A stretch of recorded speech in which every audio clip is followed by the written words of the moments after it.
Freestyle Travel. Hey everybody, this is the Freestyle Travel Show and I'm your host, Kenny Flannery. This episode, I'm going to talk about creatures and weather, little elements like that while you're traveling, hitchhiking and camping in particular. Thanks Chris for the email. He suggested this topic, so figure I'd cover that for you. Before I get into that, I always feel like right at this moment is when I should mention sponsors, but I don't have any on this show yet, but just Amazon affiliate program I'm a part of. So if you go to hobolifestyle.com or freestyletravelshow.com, you'll see Amazon banners are on hobolifestyle.com. If you go to the gear page, there's a bunch of pretty cool stuff that I suggest actually that you can get on Amazon. And as part of that affiliate program, I get a percentage of sales. So if you click through the sleeping pad that I suggest, for example, if you buy that, or even if you end up just buying toilet paper or something, Amazon's pretty stoked that I drove traffic to them and I get a cut from it. So that's as close to a sponsor as I have. But yep, that's it. Last episode, I was coming to you from Dublin. I had just gotten to Ireland and I was pretty excited to be there because 2 years ago when I went, I had an amazing time, spent a month looping around the country, and I wound up on the radio and newspaper and some kind of TV station because they found out I was trying to go to every Flannery bar, my last name, and they kind of liked the story that I've been traveling for a while, and now I was doing that, so almost wound up on the radio again. This time it was looking that way because I had emailed them just to say thanks for the last time, because as a result of being on the radio and everything, I found out about more of the smaller Flannery pubs in the countryside, and also when I got to some of those pubs, they treated me really, really well in the form of good conversation and pints of Guinness and whiskey and glasses that said Flannery on it, stuff like that. Didn't end up on the radio again, but still had a good time and revisited some of those pubs. From Dublin, I hitched up to Donegal and visited a couple different friends, one in Letterkenny, one in a town called Duncanely. If you're ever in Duncanely, jump on couch surfing and you'll probably find Damien there. Really good guy. Really beautiful area too. Sleeve League, but him and his dad have a couple pubs in town. And everyone in those pubs is really friendly. They like to meet travelers, and he's got what used to be sort of a hostel above one of the pubs, and now people couch surf there when he's free to have visitors there. So yeah, revisited him. Pretty amazing time there as always, and then headed down to Athlone to see some friends I made there the last time, as well as go to one of my favorite Flannery bars there. This woman, Anne Flannery, owns the place, so she recognized me when we all mobbed in there. Blues night again. That was pretty fun. If you're ever in Athlone, it's got to be the best bar. I'm not just being biased. I think it's known to be one of the best bars there. Just a good time, especially on a Monday night. They got blues music, so we were there just all night till they shut. Then I hitched over to Galway. They just won a big hurling match, so it's kind of a party-ish atmosphere over there. Drank some good beers. Camped out that night and made my way down to Limerick, which is where there's 5 or 6 of these Flannery bars that I went to. So I went to one of the favorite ones there, couch surfed with a guy there as well. And then someone had told me about the Barra Peninsula in the southwest, like kind of West Cork. So I went there. That turned out to be a really good hit. I found a Trust the Roots host there. Her, another girl, and this other guy were all doing a workaway thing there. So they were just telling me stories about that and just travel in general. And then just on my own, I hitched to the end of the peninsula. I just saw some beautiful, beautiful cliffs and water and good hiking and stuff. So that was fun. And then it was pretty much time to go. So I had to hitch over to Cork City. And soon enough, I was at an airport, getting on a plane, and heading to Rhode Island, Providence. This was just a couple days ago. And the reason for that random sounding flight, Cork, Ireland to Providence, is that it was the cheapest flight. Sometimes I get on Skyscanner and you can search from like country to country, etc., instead of airport to airport. So I've gotten pretty good at finding just cheap flights from one landmass to another. So in this case, in the sort of date range I was looking at. yeah, Cork to Rhode Island, cheapest way to get from Europe to US at that moment. It's like $100 or something like that. You can find tickets for $80 sometimes, I hear, on like WoW, Norwegian. So a little tip there, anyone wanting to jump back and forth. But being close to Boston, my cousin lives up there, so I went and spent a couple nights with him. And then, yeah, New York is pretty much where I grew up, New York, Connecticut kind of area. So my reason for coming back to the U.S. is mainly a friend's wedding in Memphis next month in October. So I've got like a month to get there, so that means I can spend probably around a week around here in New York, catching up with family, catching up with friends in the city, and then make my way down the coast. That's kind of the plan.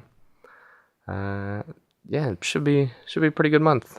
A lot of good stuff coming up. A lot of projects that I might try to tackle, and yeah, a lot of friends to catch up with as normal. So yep, all caught up there. So let's just jump right in to the elements while traveling, weather and creatures. Yeah, let's jump right in. All right, yeah, I'm going to talk about weather and creatures. So let's see, I'll get into some rain stories, rain and snow, heat and cold, dogs, mosquitoes, bears, all kinds of stuff you run into when you're hitchhiking, camping, traveling. Some things more than others. Probably more rain than bears, for example. So yeah, when you're hitchhiking, weather definitely plays a huge role. Climate in general. I don't know. Rain is worse than snow for sure. But both, you got a chance at sort of more sympathetic drivers coming by, like if you're hitchhiking, it's just dumping down rain. The difference is that when it's dumping down rain, after a while, you're just truly getting soaked and potentially miserable, depending on the temperature and the wind situation.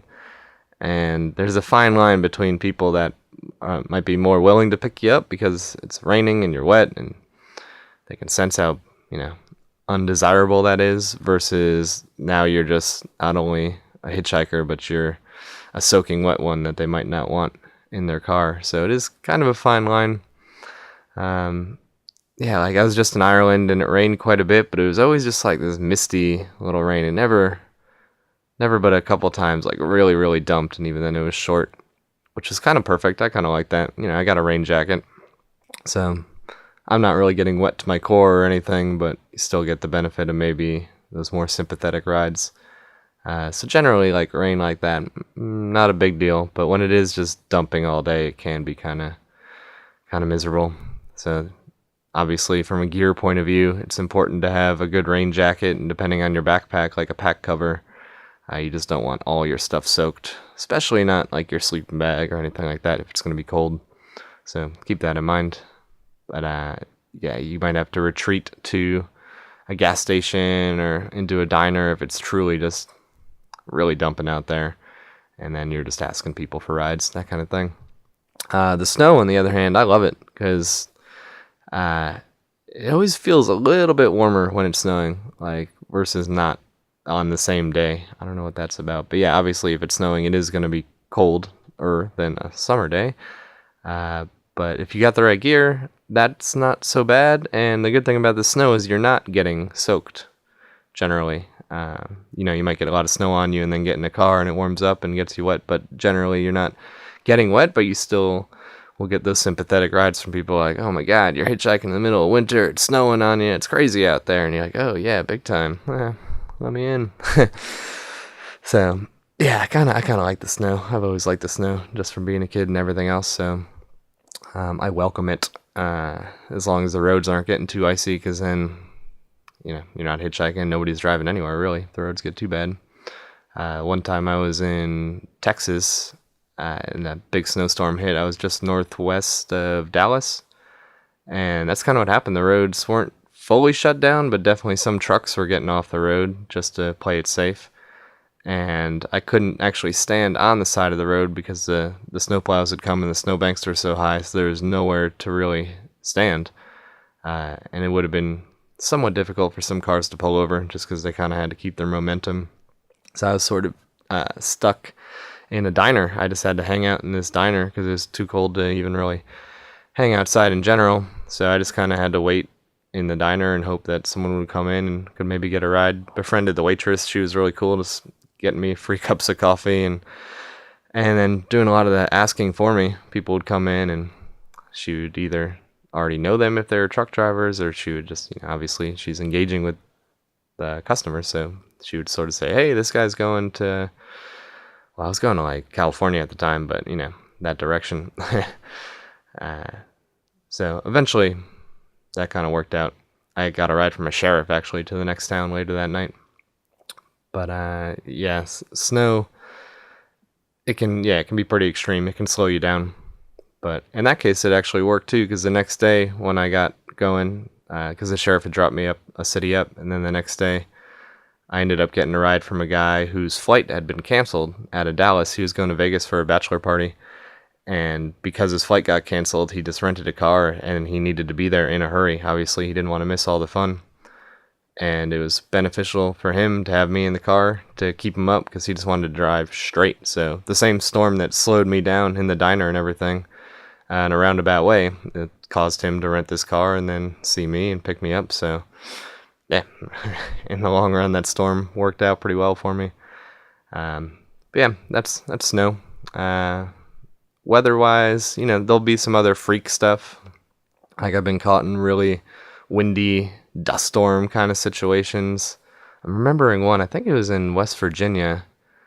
And yeah, just crazy dust, like out of nowhere almost, just blowing all over the place, to the point where the cars on the highway were just like stopped, So that kind of made it easy to get a ride, because someone's like, get in.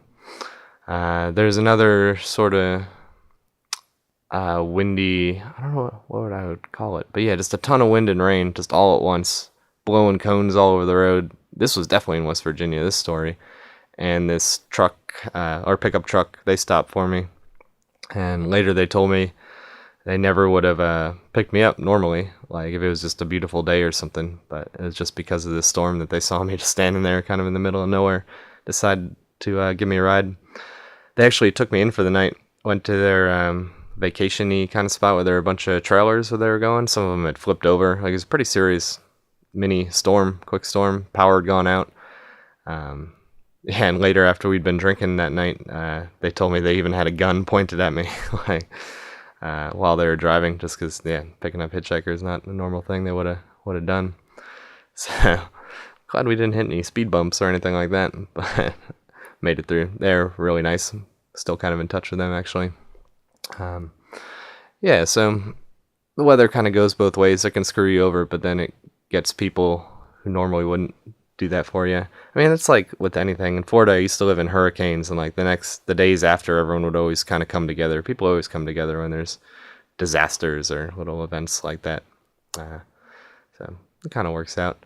As far as just like hot and cold, I guess I've already kind of talked about the cold situation. When it's not snowing, cold can suck hitchhiking. If it's really, really cold and you're just numbing out there and no one's giving you a ride, then you kind of got to just hope you get a ride quicker, or dip in and out of gas stations, or make a conscious effort to not get dropped in the middle of nowhere. Like, it is pretty nice if you can dip into a fast food place or a gas station or something, kind of regain your warmth for 20-30 minutes and get back out there and keep trying. People ask me a lot if I intentionally go elsewhere during the winter, if I try to stay in warmer climates, and I don't know, to an extent maybe I do, but not really consciously. I kind of like to just go wherever I want to, so I've definitely hitched through Michigan in the dead of winter, for example, and towards Wyoming around Christmas time or whatever. Just I don't let it stop me. Remember one time, like I think it was last year around Christmas, I was going to Wyoming, and someone got me a coffee while I was standing on the corner, and it was so cold that I like spilled a little bit of the coffee when I put it down, because I couldn't even hold the coffee. It was too cold to hold, to have my bare hand out like that. Yeah, didn't have any gloves or anything. When I spilled some on the ground, the coffee froze. I just watched it freeze, not instantly, but within a minute or two. It's just a frozen little coffee icicle on the ground. But I don't know, just if you have the clothes for it, you should be good. The heat, Yeah, that can definitely get to you too. Same kind of thing, but I don't know, not as bad as the cold, I guess. Unless you got to do a lot of walking, that kind of thing. It's heat, It's not too bad unless you start. It's a wet heat, and then you're sweating, and then your clothes stink faster, and obviously you got to clean them more often. That kind of thing, but yeah, not too bad. So it's kind of weather in a nutshell, and how to deal with it. Creatures, on the other hand, deal with these creature situations a lot less. Yeah, mosquitoes suck. When I first started camping and stuff, I just had a bivy sack and no mosquito net. Sorry, there's a little cracking going on. But no mosquito net at first, and there were definitely some bad nights where it was really, really hot, so I didn't want to be wrapped up in the bivy, but the mosquitoes were really bad, so I had to be wrapped up to keep them out. But mosquito net eventually solved that problem. And also one time I was camping and woke up and shook out my sleeping bag in the morning, and a big old tarantula popped out. That was in Oklahoma, near Oklahoma City. And I'm glad I didn't notice that spider while I was still in the sleeping bag. That would have been a little bit more terrifying, I guess.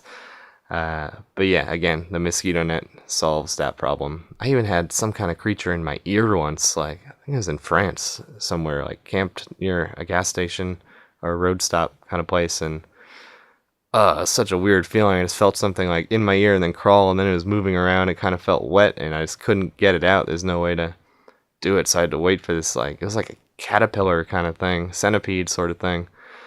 Oh man, it was just hours of just, this is messed up. So yep, mosquito net now, that solves all of those problems. Bug wise, I have had ants, watch ants in a lot of spots where you might be standing. You might be standing on an ant hill, and then I don't know, I've got sandals essentially, Keens, and yeah, those fire ants will come and they'll start biting you up. So just watch where you're standing. Seems like a lot of spots on the side of the road are pretty ant prone, depending on where you're at. Australia too. Watch out for those bastards. Australia, that first trip I made there, that's what prompted getting the mosquito net first too. There's people all up in my ears about snakes and spiders, which you don't actually see a ton of when you're in Australia, unless you're looking for them. But yeah, the talk of it made me get the net. So other than like bugs and stuff, yeah, annoying, but you can deal. Dogs, I haven't had big problems with. In Thailand, I've had them chase me. I've been like borrowing someone's bicycle and they'll chase me. Usually when I'm on foot, I haven't had an issue. I'm just not too afraid of dogs. Like, even when they bark, I just kind of stand my ground and look at them, and usually laugh at them if they're being a dumbass, just barking for no reason. You can't help but just like laugh at a fool. So not many issues with them, but I was coming hitching towards Chico and didn't quite make it in California, and there's a lot of trees there, like almond trees and groves of trees all in perfect little lines, and I was looking for a place to camp, and it's not ideal because you can kind of see straight down those rows of trees, but I was getting really tired and just kept on walking. It was getting later, so finally I was like, screw it, I'm just gonna go in there and camp and make an effort to get up early. And I started setting up my tent, and then just like a band of dogs just came sprinting full speed. I thought they were coming right at me, but somehow I guess they didn't see me, or they didn't smell me, or I don't know, but they ran right by me. But it kind of freaked me out, so I kept on walking and walking until I found a better place. Also in Australia, once I was camping, and I heard what sounded like human footsteps. That finally I flashed my light, and it was like a little dingo dog. So I just kind of kept my eyes on him for a while, started throwing stuff at him. He was trying to be pretty still, but his eyes were reflecting, so I knew he was there hanging around. Didn't do anything to me, but had to think about it. Also dogs at like Hitch Fest, for example, or any festival, I guess this could happen. I left a bag of food and came back, and there's a dog tearing into my food. So beware of that kind of stuff if you're at a festival or camping in general. I guess it's travel advice, but general camping advice, if you're in bear country, hang your food in a tree. It's the best thing to do, or at the very least, if you're lazy, or if it's not exactly bear country or whatever, like, at least put the food away from your tent, because that could mean death if it's bear country, if you just got all your food in your tent, because that's what the bears are coming for, not you. They smell food, so if you didn't know that, you should. Yeah, so I've never really had any issues with bears. There's been evidence of them around, but yeah, I've never had trouble. And generally hitchhiking, I'm not in bear country, so, except for like in Alaska. I was thinking about it a little bit more, and Canada on the way. But yeah, no real issues there. I'll wake up, I'll see deer sometimes. Again, they're not gonna mess with you. I've never really had any problems with snakes. In general, creatures are not much of an issue. Cats, I will say, they'll mess with you. Cats love backpacks, so almost every time I couch surf or stay with a friend or someone who's got a cat, like, they're all over my backpack, like, right away, just checking it out.